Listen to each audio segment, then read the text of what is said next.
Há cerca de 10 mil anos, a última era do gelo estava terminando. Os anos anteriores não tinham sido dos melhores. Havia feito muito frio. E as pequenas populações que tinham se adaptado e sobrevivido a essas condições tinham uma vida muito dura. Mas então, lentamente, o clima começou a ficar mais quente.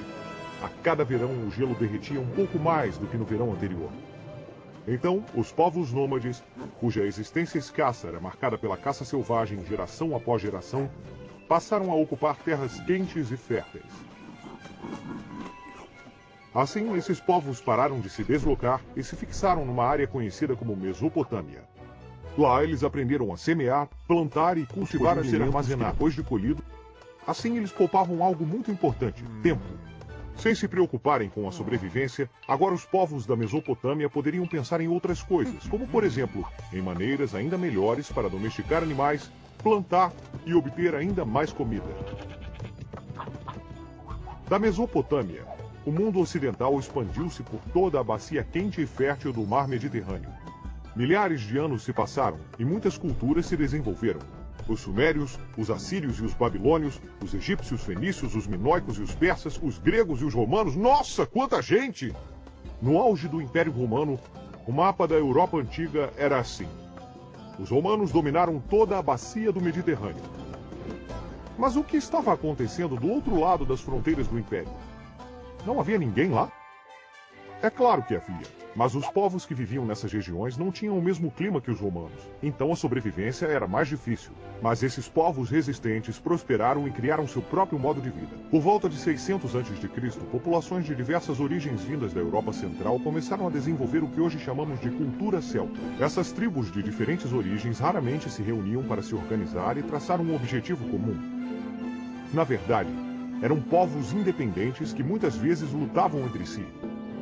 Hoje chamamos todos estes povos de celtas, porque apesar das diferenças, todos compartilharam da mesma forma de vida, da mesma língua e da mesma religião.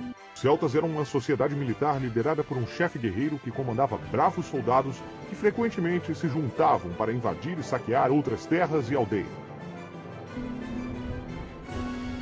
Os celtas não tinham um império centralizado como os romanos. Ainda assim, os celtas tinham uma cultura única e sua própria maneira de fazer as coisas. Por exemplo, quando os guerreiros conquistavam um território, erguiam uma grande fortificação, que se chamava Ópida. Elas eram protegidas por defesas naturais, como as paredes rochosas das montanhas e vales enormes. No interior da muralha, construíam suas casas arredondadas sem janelas, com teto de madeira, palha e barro. Ao redor das casas era a fazenda, onde cabras, porcos, vacas, ovelhas e cavalos pastavam livremente. Os colonos trabalhavam duro e armazenavam todo o trigo, centeio e cevada de que precisavam para sobreviver aos longos invernos. A população crescia até que não houvesse mais espaço. Em seguida, um grupo era estabelecido para encontrar e conquistar novos territórios. Assim, o processo começava todo de novo. Isso significava que os celtas estavam sempre em expansão. Por volta do ano 500 a.C., a influência celta se espalhou da Península Ibérica ao Mar Morto. Alguns povos celtas ainda cruzaram os Alpes e conquistaram terras no norte da Itália. No ano 387 a.C., invadiram, saquearam e queimaram a cidade de Roma. Assim começou uma rivalidade lendária que duraria séculos. Os romanos chamavam estes fortes guerreiros de gauleses e nunca iriam perdoá-los pela invasão de sua amada cidade. Os celtas acreditavam que as palavras tinham poderes mágicos. Invocando os deuses em suas orações, os sábios poderiam curar ou ver o futuro. Mas, como não queriam cair em mãos inimigas por conta desses poderes mágicos, eles nunca deixaram nada escrito e tentaram manter esse conhecimento secreto.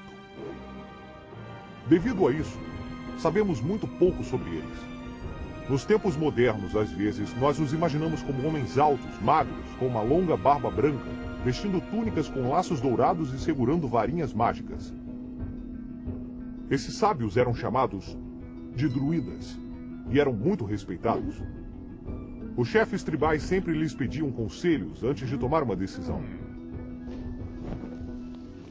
Os druidas conheciam os poderes de cura das plantas das florestas e podiam fazer poções de extratos de folhas e ervas que curavam as pessoas e lhes davam bravura nas batalhas.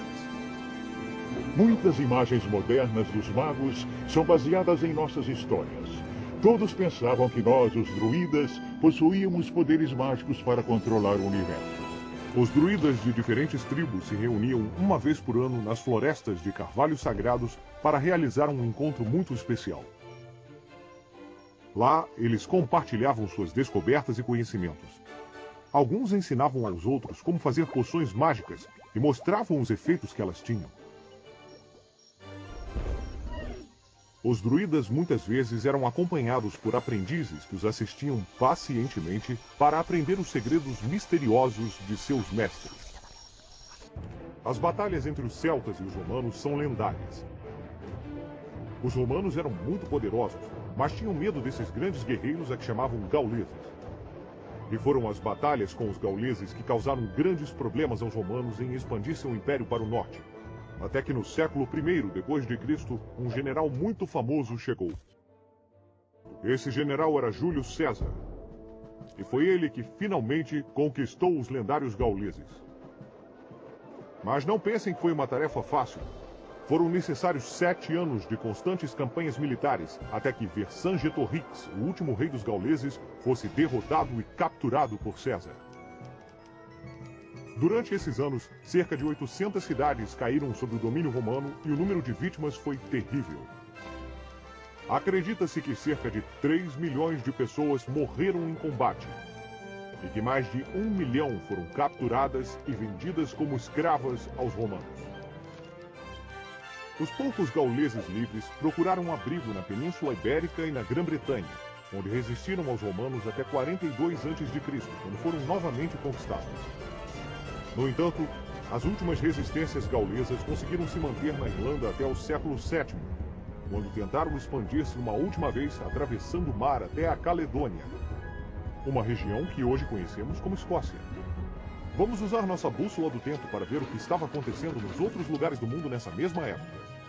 O que estava acontecendo no reino da Judéia enquanto os celtas estavam lutando contra os romanos na Grã-Bretanha? Havia romanos de norte a sul, de leste a oeste, expandindo as fronteiras de seu imenso império por todos os lados. Na Judéia, o povo judeu possuía uma crença muito forte em sua própria religião e não podia aceitar a dominação romana. Os judeus resistiram e se rebelaram contra os romanos por volta do ano 70 d.C., quando o imperador Tito Vespasiano enviou tropas para destruir completamente Jerusalém. Os poucos judeus que sobreviveram se dispersaram pelo mundo em busca de outro lugar para morar. Esse fato ficou conhecido como a Grande Diáspora Judaica. É isso aí, pessoal. Espero que tenham gostado. Até a próxima. Não se esqueça de se inscrever no canal e compartilhe. Deixa seu like e seu comentário. Até logo. Obrigado.